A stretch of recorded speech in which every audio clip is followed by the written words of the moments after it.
So hello everyone. अगर ये video अभी आप लोगों ने ऑन किया है, इसका मतलब आप लोग का इंग्लिश का एग्जाम खत्म हो चुका है। कल जो है वो इकोनॉमिक्स का एग्जाम है और कल इकोनॉमिक्स के एग्जाम के लिए सबसे ज़्यादा जिस चैप्टर से बच्चा लोग डर रहा था वो चैप्टर था सर कीनेसियन थ्योरी का वन शॉट कब आ रहा है। इसके बारे में बहुत सारे मैसेजेस आ रहे थे, तो हम लोग आज की इस वीडियो में सिंपल कीनेसियन थ्योरी का वन शॉट, वो सारा टॉपिक जहां से तुम्हारा एग्जाम में क्वेश्चन को दिखने मिल सकता है, उसका हम लोग डिस्कशन करेंगे। ठीक है, में हम लोग को जो इकोनॉमी है उसका एग्रीगेट डिमांड, एग्रीगेट सप्लाई, उसका कंजप्शन के बारे में, उसके सेविंग्स के बारे में डिस्कशन किया जाएगा। ठीक है, तो स्टार्ट करते हैं हम लोग। एग्रीगेट डिमांड क्या है? What do you mean by aggregate demand? पहले इसको पढ़ते हैं, क्या लिखा हुआ है। The total demand for all finished goods and services produce in a economy. किसी भी इकोनॉमी के अंदर, किसी भी इकोनॉमी के अंदर कितना गुड्स एंड सर्विसेज बनाया जा रहा है उसको हम लोग बोलेंगे एग्रीगेट डिमांड। इसको हम लोग ऐसे भी समझ सकते हैं कि भाई हमारे कंट्री के अंदर बेसिकली तीन पार्टीज है, या बोल सकते हैं थ्री सेक्शंस है। पहला हो जाएगा हम इंडिविजुअल्स, जिसको हम लोग कंज्यूमर्स बोल सकते हैं। ठीक है, इसके बाद हो जाएगा फर्म्स, इसके बाद हो जाएगा गवर्नमेंट। ये तीनों मिलके जितना भी गुड्स एंड सर्विसेज किसी भी साल खरीदेंगे उसको हम लोग बोलेंगे एग्रीगेट डिमांड। किसी भी कंट्री के अंदर ये तीनों सेक्टर मिलके जितना रुपया का गुड्स एंड सर्विसेज खरीदना चाहेंगे उसको हम लोग बोलेंगे aggregate demand. Basically aggregate demand का कंपोनेंट्स क्या होता है कि किन किन चीजों से एग्रीगेट डिमांड मिलके बना है। तो सबसे पहला इसमें देखो, इसका फॉर्मूला क्या होता है। Aggregate demand equal to C plus I plus G plus NX. NX मतलब नेट इंपोर्ट एक्सपोर्ट। ठीक है, सी फॉर हो जाएगा कंजप्शन। कोई अगर इंडिविजुअल है तो वो जितना रुपया का सामान खरीदेगा वो कंज्यूम करेगा। आई फॉर इन्वेस्टमेंट, फर्म्स क्या करेंगे, इन्वेस्ट करेंगे। जी फॉर गवर्नमेंट, गवर्नमेंट कहां इन्वेस्ट करेगा, जिसको बोलते हैं गवर्नमेंट एक्सपेंडिचर। इसके बाद लास्ट आता है मेरा एनेक्स। एनेक्स का मतलब होता है net income and net import and export, export and import जिसको हम लोग बोलते हैं। बेसिकली हम अगर आगे बढ़ेंगे तो दो टू टाइप्स ऑफ इन्वेस्टमेंट के बारे में बात करेंगे। There are two types of investment. Investment कितने टाइप का होता है? इन्वेस्टमेंट सर दो टाइप का होता है। एक को हम लोग बोलेंगे इंड्यूस्ड इन्वेस्टमेंट, एक बोलेंगे ऑटोनोमस इन्वेस्टमेंट। ये दोनों से रिलेटेड खाली एक टॉपिक समझ लो कि अगर आप कोई प्रॉफिट अर्निंग के लिए, प्रॉफिट मोटिव के लिए कहीं इन्वेस्ट कर रहे हो तो उसको आप बोलोगे इंड्यूस्ड इन्वेस्टमेंट। और अगर आप कहीं पे सोशल वेलफेयर के लिए, सोसाइटी के वेलफेयर के लिए, एक इकोसिस्टम बनाने के लिए अगर आप इन्वेस्ट कर रहे हो तो उसको हम लोग बोलेंगे ऑटोनोमस इन्वेस्टमेंट। ठीक है, लिखा भी होगा देखो, it refers to the investment which is made by a motive of profit earning. और बेसिकली ये कौन करता है? ये करता है प्राइवेट सेक्टर। प्राइवेट सेक्टर कहीं भी इन्वेस्ट कर रहा है, एक रुपया भी इन्वेस्ट कर रहा है तो उसका मोटिव क्या होता है कि भाई हमको प्रॉफिट अर्निंग करना है। जबकि दूसरा तरफ ऑटोनोमस इन्वेस्टमेंट क्या होता है? ये एक ऐसा इन्वेस्टमेंट है जो आप गवर्नमेंट मोटिव मतलब सोशल मोटिव से करते हो, सोशल वेलफेयर के मोटिव से करते हो। तो बेसिकली दो डिफरेंस हम लोग को समझ में आ गया कि एक हो गया इंड्यूस्ड इन्वेस्टमेंट, एक हो गया ऑटोनोमस इन्वेस्टमेंट। ठीक है, दोनों का कर्व कैसा होता है देख लो। अगर आप प्रॉफिट सीकिंग के लिए इन्वेस्टमेंट करोगे तो उसका कर्व कैसा होगा? Horizontal, sorry straight line through origin. ये पॉइंट है ओरिजिन, यहां से स्ट्रेट लाइन, इसको आप बोलोगे इंड्यूस्ड इन्वेस्टमेंट। जबकि ऑटोनोमस इन्वेस्टमेंट का कर्व कैसा होता है? ये होता है हॉरिजॉन्टल स्ट्रेट लाइन, ये होता है हॉरिजॉन्टल स्ट्रेट लाइन। नेक्स्ट बढ़ेंगे हम लोग आगे, देखेंगे अब किसी भी कंट्री का जो इनकम है मतलब वाई, वो किसके ऊपर डिपेंड है, वहां पे कितना कंजप्शन हो रहा है और वहां पे कितना इन्वेस्टमेंट हो रहा है। ठीक है, देखो अगर इनकम जीरो भी है, अगर इनकम कंट्री का जीरो है फिर भी कुछ बेसिक कंजप्शन तो किया ही जाएगा, कुछ बेसिक इन्वेस्टमेंट तो किया ही जाएगा। ठीक है, तो उस केस में क्या हो जाएगा? एडी इक्वल टू 20 प्लस 10 इट इज 30। इसके बाद इनकम बढ़ा, कंजप्शन हो गया 25, इन्वेस्टमेंट हो गया 10, ये मेरा क्या हो गया? 35। थोड़ा सा और बढ़ गया मेरा इनकम, 30 हो गया कंजप्शन, और वही 10 क्या हो गया मेरा? वही सेम 10 मेरा क्या हो गया? इन्वेस्टमेंट। अब तुम लोग के मन में क्वेश्चन आएगा, सर आप इनकम बढ़ा रहे हो 0 से 20, 20 से 40, 60, 80, बट इन्वेस्टमेंट सेम है। देखो यहां पे जो हम लोग किनीशियन थ्योरी में पढ़ते हैं, AD equal to C plus I, यहां पे I is equal to autonomous consumption, I is equal to autonomous consumption. ये वो इस टाइप का कंजप्शन होगा जो हमेशा फिक्स होगा। गवर्नमेंट कुछ बेसिक इन्वेस्टमेंट करेगी ही करेगी, चाहे कुछ भी हो जाए, चाहे इनकम हो या ना हो। समझ में आया बात? तो ये कैसा कर्व बनेगा, मतलब इन्वेस्टमेंट कैसा होगा, हमेशा फिक्स रहेगा, 10 10 10 10 10 10 10 ही रहेगा अगर 10 रहा तो। जबकि अगर इनकम जीरो है तो भाई कंजप्शन जीरो तो नहीं हो पाएगा, याद रखना, कंजप्शन नेवर भी जीरो। अगर आप इनकम नहीं कमा रहे हो फिर भी आप अपना साल का कुछ जो एक्सपेंडिचर, जो बेसिक नीड्स है, वो आप अपना पास्ट सेविंग से या फिर कहीं से उधार लेके कर्जा लेके चलाओगे। Savings is never be zero, कभी भी जीरो नहीं। Consumption is never be zero, consumption कभी जीरो नहीं होगा। जबकि बात करेंगे इन्वेस्टमेंट, तो इस कॉन्सेप्ट के अंदर इन्वेस्टमेंट मेरा फिक्स होगा। ठीक है, चलो अब कर्व कैसा बनता है, तो देखो ये हो गया ऑटोनोमस कंजप्शन का कर्व, ठीक है, और ये हो गया कंजप्शन ऑटोनोमस इन्वेस्टमेंट का कर्व, ये हो गया, और ये हो गया कंजप्शन का कर्व। देखो कंजप्शन का कर्व जो है वो कहां से स्टार्ट हो रहा है, समझ लो। कंजप्शन का कर्व क्यों यहां से स्टार्ट हुआ सर, यहां से ओरिजिन से क्यों नहीं स्टार्ट हुआ? क्यों समझो, हम कंजप्शन क्या बोल रहे हैं, जब मेरा इनकम जीरो है, इन्वेस्टमेंट तो 10 है ना, और कंजप्शन ही मेरा कुछ ना कुछ है। तो उस केस में अगर देखोगे आप कि जो ये जो नीचे है, ये एक लाइन, ये हो गया मेरा इन्वेस्टमेंट, ये हमेशा फिक्स होगा, चाहे इनकम यहां रहे, यहां रहे, यहां रहे, यहां कहीं भी रहे, ये हमेशा फिक्स होगा, ये हॉरिजॉन्टल स्ट्रेट लाइन होगा। इसके ऊपर से मेरा कंजप्शन शुरू होगा, आपको तो कुछ ना कुछ एक तो मिनिमम कंजप्शन करना पड़ेगा। इसको हम लोग क्या बोलते हैं, इसको हम लोग बोलते हैं ऑटोनोमस कंजप्शन, मतलब इतना तो हम लोग को कंजप्शन करना ही करना है।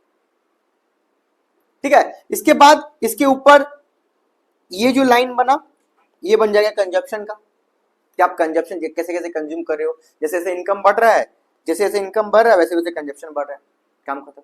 अभी ये दोनों को मिला देंगे तो मेरा क्या हो जाएगा, AD.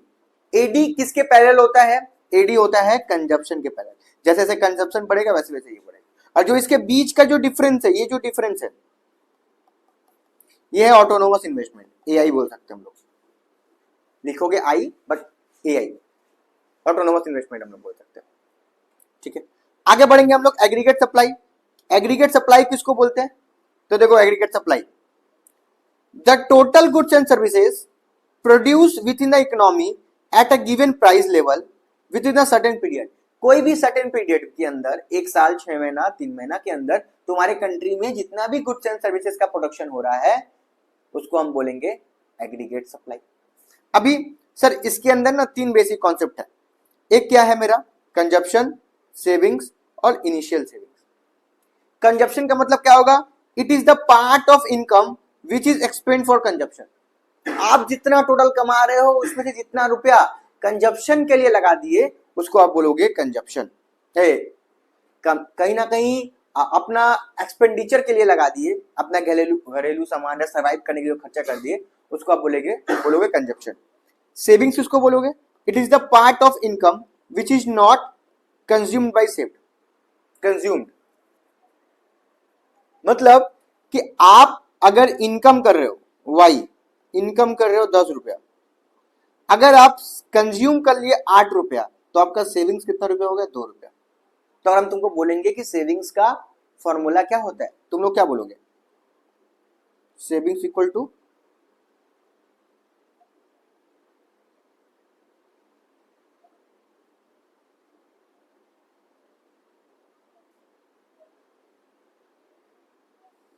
y minus C, income minus consumption, ये है सेविंग्स का फॉर्मूला।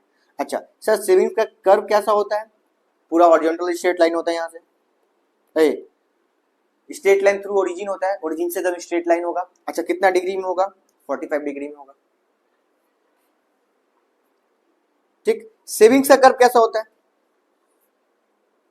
सेविंग्स का कर्व कैसा होता है, सेविंग्स का कर्व होता है, देखो ये इनिशियल स्टेज में क्या होता है, नेगेटिव होता है। क्यों? जब आपका इनकम नहीं है आप तब भी तो कुछ ना कुछ कंज्यूम कर रहे हो। अगर आपका एक मिनिमम रिक्वायरमेंट 20 रुपया में फुलफिल हो जा रहा है, मतलब आपको 20 रुपया चाहिए मिनिमम आपको जीने के लिए, ऐसा हम बोल सकते हैं। तो अगर आप 20 रुपया नहीं कमा रहे हो तब तक आप क्या करोगे, कहीं ना कहीं बाहर किसी से उधार लेके आके अपना घर चलाओगे या फिर खुद सर्वाइव करोगे ना। तो उस स्टेज में आपका सेविंग्स क्या होगा, नेगेटिव होगा। कि भाई पैसा बच कहाँ रहा है, पैसा बच ही कहाँ रहा है। जैसे एक एग्जांपल हम देके बता रहे हैं, सेविंग्स इक्वल टू क्या होता है, y माइनस सी। अगर हम बोलेंगे सेविंग 0 है और कंजप्शन 20 है तो हो गया ना -20। सेविंग्स का फॉर्मूला क्या होता है, y माइनस सी। अगर हम तुमको बोल दिए कि भाई जो y है मतलब जो इनकम है वो 0 है तो कंजप्शन तो मेरा कुछ ना कुछ होगा। अभी तुम लोग मान लिए कि सर 20 होगा, तो उस हिसाब से मेरा सेविंग्स कितना हो गया, -20। तो यहाँ पे ये पॉइंट इंपॉर्टेंट हो जाता है कि जो इनिशियल सेविंग्स होता है is negative but after stage it is positive. Initial जो सेविंग्स होता है वो नेगेटिव रहता है, बट कुछ समय बाद, कुछ स्टेज के बाद, जैसे जैसे इनकम बढ़ने लगता है उसके बाद आपका जो सेविंग्स होता है वो पॉजिटिव में आ जाता है। देखो एएस कैसा होता है, 45 डिग्री का होता है, हमेशा याद रखना। जो कैसे हो रहा है, इनकम कितना है 100 200 300, कंजप्शन 70 140 और 200। और यहाँ पे क्या हो गया मेरा, सब सेविंग्स कितना हो गया 30 60 और 100। कैसे निकाल रहे हैं देखो हम, ये कैसे निकाल रहे हैं, ये 30 कैसे निकल रहा है, savings equal to y minus C. यहाँ पे y कितना है 100, सेविंग्स कितना है 70, तो हो गया 30, काम खत्म। ठीक है, आगे बढ़ेंगे हम लोग। Break even point, break even point किसको बोलते हैं कि जहां पे आपका सेविंग्स और कंजप्शन और नेशनल इनकम आके मिलता है, उस स्टेज को हम लोग क्या बोलते हैं, ब्रेक इवन पॉइंट, या फिर इसको हम लोग इक्विलिब्रियम पॉइंट भी बोलते हैं। जिस पॉइंट पे लिखा हुआ देखो, it is the point where income is equal to consumption, savings are equal और 0। एक ऐसा स्टेज जहां पे आप जितना कमा रहे हो पूरा यूज कर ले रहे हो, इसको आप बोलोगे ब्रेक इवन पॉइंट। इसके ऊपर वाले पॉइंट में क्या होगा, देखो ये जा रहा है सेविंग्स का कर्व, ये सेविंग्स का कर्व, ये इनकम का कर्व। इस स्टेज में क्या होगा, इस स्टेज में इसके पहले अगर हम लोग यहाँ पे ले तो देखो मेरा सेविंग्स ऊपर में कंजप्शन है, ये है कंजप्शन और ये है मेरा इनकम। तो इस स्टेज में देखो फिर से बताते हैं इसको थोड़ा बढ़िया से समझो।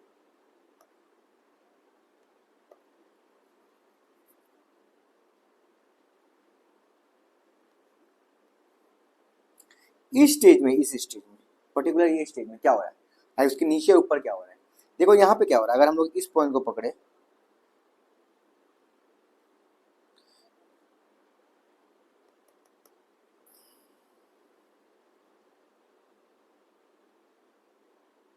अगर हम लोग इस पर्टिकुलर पॉइंट को पकड़े तो मेरा कंजप्शन कहाँ हो रहा है, ध्यान समझना।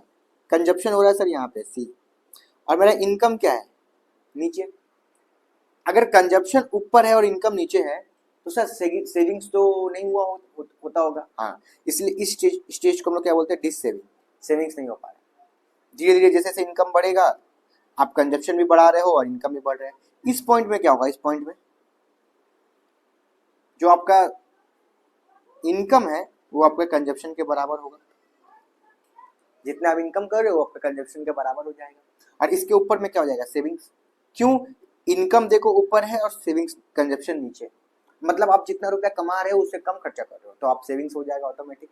तो ये मेरा हो गया ब्रेक इवन पॉइंट। आगे बढ़ेंगे उसके बाद एडीएन एएस अप्रोच, इसी को हम लोग एडीएन एएस अप्रोच से भी देख सकते हैं। सेम ही चीज है, सेम ही फंडा है, मतलब एडी और एएस अप्रोच से हम लोग देख सकते हैं।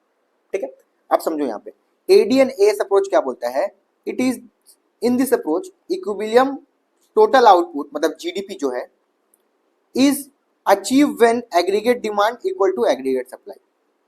तो देखो अगर हम बोले एग्रीगेट डिमांड कैसा था, अगर हम बोले एग्रीगेट सप्लाई कैसा है और डिमांड कैसा था, ये हो गया सप्लाई। ठीक है, और एग्रीगेट डिमांड कैसा था, यहां से था एडी। क्लियर? तो ये जो पॉइंट होगा जहां पे ये लोग आके मिलेगा एडी और एस, इस पॉइंट को बोलेंगे इक्विलिब्रियम पॉइंट। देखते हैं क्या होता है। देखो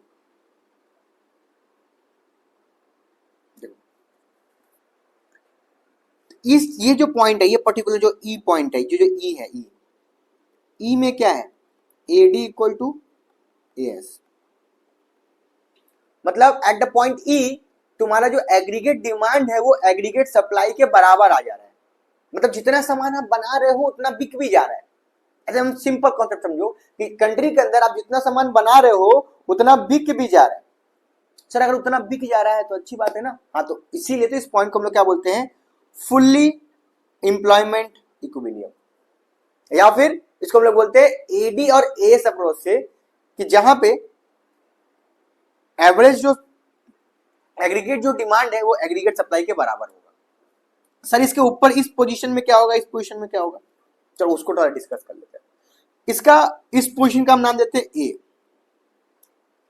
और इस कंडीशन का नाम दे देते हैं बी। देखो ए में क्या हो रहा है, ए में मेरा सप्लाई ज्यादा है और डिमांड कम है। अगर ए में यहां पे अपन ए का बात किया जाए तो क्या है, सप्लाई ज्यादा है डिमांड कम है। तो उस केस में आप क्या करोगे, आप सामान को कम बनाओगे, सामान को कम बनाओगे मतलब इनकम कम होगा, मतलब इस स्टेज से आप इस स्टेज में हो, यहां से पीछे चल जाओगे और फिर इक्विलिब्रियम अचीव हो जाएगा। तो अगर आपके कंट्री के अंदर एग्रीगेट सप्लाई ज्यादा है और एग्रीगेट डिमांड कम है तो आपको ये देखने मिलेगा कि आपके कंट्री में स्लो डाउन आ गया, थोड़ा आपके कंट्री में अनएम्प्लॉयमेंट शुरू हो गया। क्यों? क्योंकि कोई खरीदने वाला नहीं है और सामान एक्सेस पड़ा हुआ है, तो लोग को काम से निकाला जाएगा, ले ऑफ किया जाएगा, प्रोडक्शन को कम किया जाएगा। जैसे प्रोडक्शन कम होगा लोगों का इनकम कम होगा, और इनकम अगर कम हो गया तो ऑटोमेटिक इनकम का जो ये लाइन है ये पीछे आया, पीछे आया और यहाँ इक्विलिब्रियम फिर मिल गया। और कंडीशन नंबर बी, अगर आपका इस सिचुएशन में कुछ बनता है, ये बी वाला सिचुएशन में कुछ बनता है तो क्या होगा। तो देखो यहाँ पे मेरा सप्लाई नीचे है और डिमांड ऊपर है, मतलब लोग ज्यादा मांग रहा है और आप सप्लाई नहीं कर पा रहे हो, तो आप क्या करोगे, आप एम्प्लॉयमेंट बढ़ाओगे, प्रोडक्शन बढ़ाओगे। जैसे जैसे एम्प्लॉयमेंट प्रोडक्शन बढ़ाओगे तो इनकम भी बढ़ने लगेगा, कि भाई जो लोग काम करने आएंगे उसको तो पेमेंट दोगे, जो सामान मिलेगा तुमको सेल करने के बाद जो पैसा मिलेगा तो कहीं ना कहीं किसी ना किसी इंडिविजुअल के हाथ में ही जाएगा, तो अल्टीमेटली इनकम तो बढ़ा ना। तो इनकम बढ़ा तो फिर ऑटोमेटिक डिमांड बढ़ने लगेगा और फिर हम लोग अचीव कर लेंगे फुल्ली इक्विलिब्रियम। ठीक है, नीचे देखो बहुत प्यार से सुंदर से ये वाला चीज हम बता दिए। What happened if aggregate demand greater than aggregate supply, क्या होगा देखो, when aggregate AD is greater than AS, flow of goods and services in economic trend less than the their demand.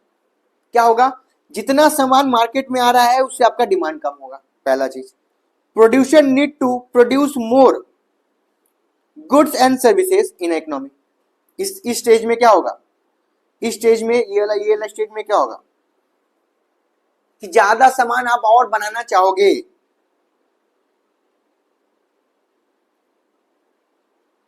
जितना ज्यादा सामान होगा उसको आप और बनाना चाहोगे, जो भी आपका स्टॉक है जो अभी तक नहीं बिका है उसको आप सोल्ड आउट करवाना चाहोगे। समझ में आया। सेकेंड चीज, अगर डिमांड कम है और सप्लाई ज्यादा है तो इस केस में क्या होगा, देखो इस केस में क्या होगा, some of goods would remain unsold, कुछ सामान आपका बिकेगा नहीं, आप अपना क्या करोगे, अपना प्रोडक्शन को कम करोगे। जैसे आप प्रोडक्शन को कम करोगे आपका इनकम कम होगा, और इनकम अगर कम हो गया तो फिर वो पीछे आएगा, ये कर पीछे आएगा, इनकम कम होने से पीछे आ जाएगा भाई, पीछे आया इस इक्विलिब्रियम में आया, फिर आपको अचीव हो गया इक्विलिब्रियम पॉइंट। तो ये था AD and AS approach. Next हम लोग पढ़ेंगे सेविंग्स एंड इन्वेस्टमेंट अप्रोच। तो इन्वेस्टमेंट जो हम करते हैं अगर वो सेविंग्स के बराबर हो गया तो भाई काम खत्म। जब जितना सेविंग्स हो गया उतना इनकम हो गया, दोनों का इन्वेस्टमेंट हो गया, दोनों का जिस पॉइंट में मिल जाएगा उसको हम लोग बोलेंगे सेविंग्स एंड। कल क्या देखो, in savings investment approach equilibrium level of output is achieved when planned savings equal to planned investment। Last के वाला वीडियो में मैंने बताया था कि एक्सेंट इन्वेस्टमेंट किसको बोलते हैं और प्लान किसको बोलते हैं। एक्सेंट किसको बोलते हैं, एक्सपोज्ड किसको बोलते हैं, ठीक है।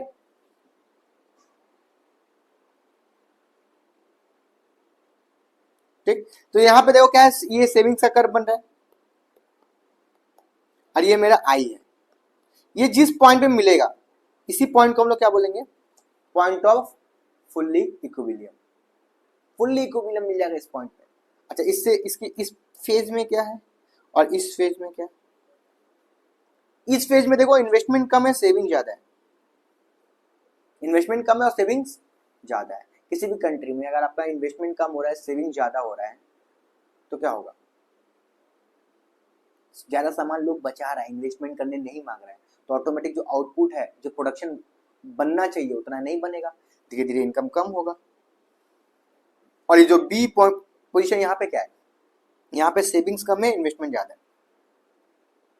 अगर सेविंग्स कम है, इन्वेस्टमेंट ज्यादा है, तो जितने जैसे से इन्वेस्टमेंट होगा वैसे से इनकम बढ़ेगा, इनकम बढ़ेगा तो सेविंग्स बढ़ेगा, तो ऑटोमेटिक क्या होगा, आप ये ई पॉइंट को रीच कर लोगे।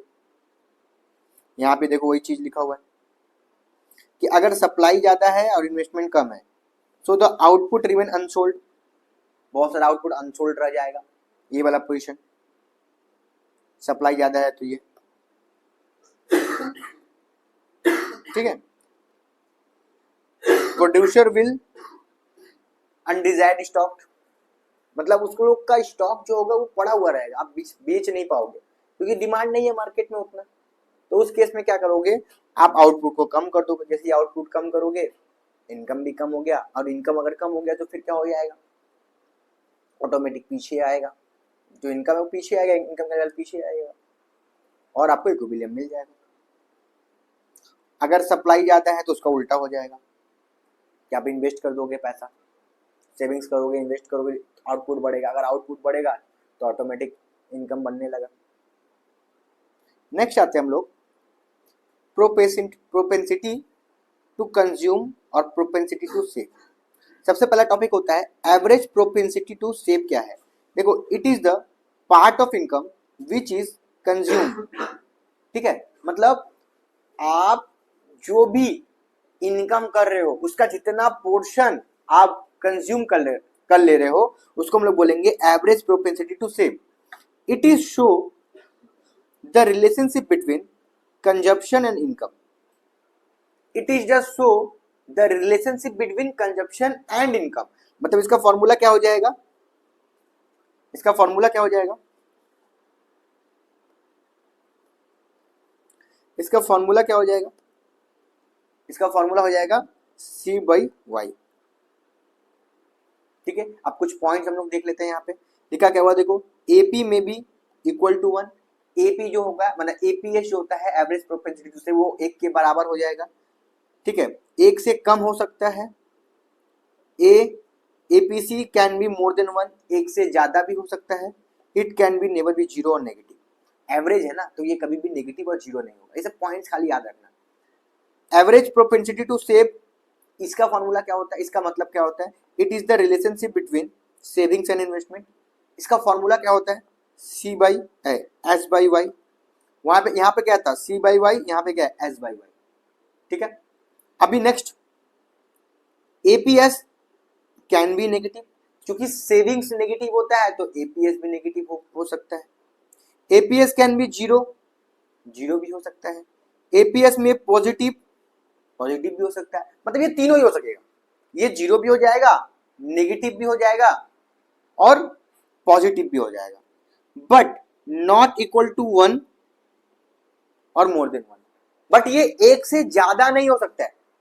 पॉजिटिव हो सकता है, जीरो हो सकता है, नेगेटिव हो सकता है, बट इसको आप मोर देन 1 नहीं बोल सकोगे, 1 से ज्यादा नहीं हो पाएगा ये।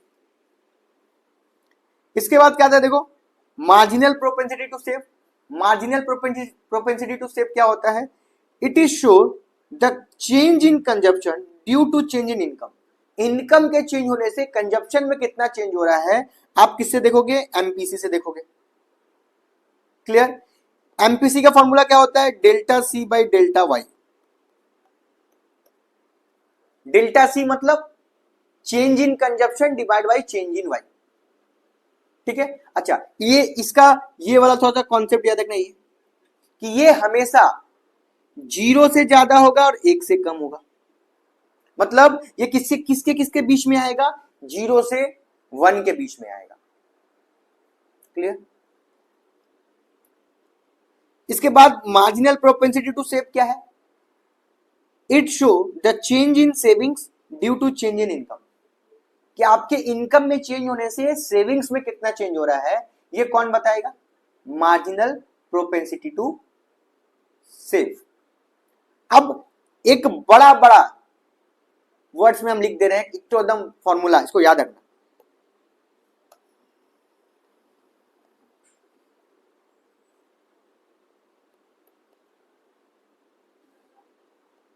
MPC plus MPS equal to 1 और APC plus APS equal to 1, ये फॉर्मूला याद रखना सबको, कि मार्जिनल प्रोपेंसिटी टू सेव और मार्जिनल प्रोपेंसिटी टू कंज्यूम दोनों को अगर जोड़ेंगे तो वो 1 के बराबर होगा। सर ये क्यों होता है, मान लो अगर आपका इनकम 100 रुपया बढ़ गया है और अगर आप 100 रुपए में हम बोलेंगे कि आप 100 रुपए में आप कंजप्शन के पीछे 60 रुपया खर्चा कर दिए हो, तो बचा हुआ 40 रुपया आप क्या कर दिए, कंज्यूम कर दिए, है सेविंग कर दिए। अगर हम तुमको बोले कि तुम्हारा इनकम 200 रुपया बढ़ गया है पहले से और वो 200 में से तुम 150 इन्वेस्टमेंट कर दियो, कहीं सेव करके रख दियो, तो आप कंजप्शन पे कितना खर्चा किए, 50। ना दोनों को मिला देंगे तो 1 के बराबर होगा, 100% के बराबर होगा। इसके बाद आता है कंजप्शन फंक्शन। ठीक है, कंजप्शन फंक्शन किसको बोलते हैं, it is the relationship between C and Y. C and Y, C for हो जाएगा मेरा कंजप्शन और वाई फॉर मेरा हो जाएगा इनकम। ठीक है, अभी देखो यहां पे लिखा हुआ है A plus B Y, A plus B Y, A for क्या हो जाता है, लेवल ऑफ ऑटोनोमस कंजप्शन, जो हमेशा फिक्स्ड होता है, कभी चेंज नहीं होता है। बी फॉर क्या होता है, मार्जिनल प्रोपेंसिटी टू सेव, और वाई फॉर क्या होता है, इनकम।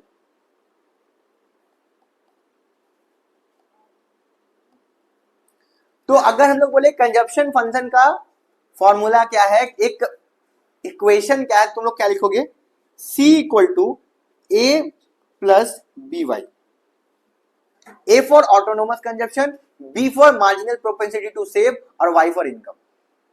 ठीक है, ऐसे ही सेविंग्स फंक्शन होता है। सेविंग्स फंक्शन का फॉर्मूला क्या है, एस एंड वाई, दोनों का रिलेशन बताता है। It is the relationship between savings and income. अच्छा, इसका इक्वेशन क्या हो जाएगा, देखो, S equal to minus A plus 1 by B Y. अच्छा, ये 1 बाई बी क्या है, समझो, ये 1 बाई बी हम लोग अभी पढ़े थे, एमपीसी प्लस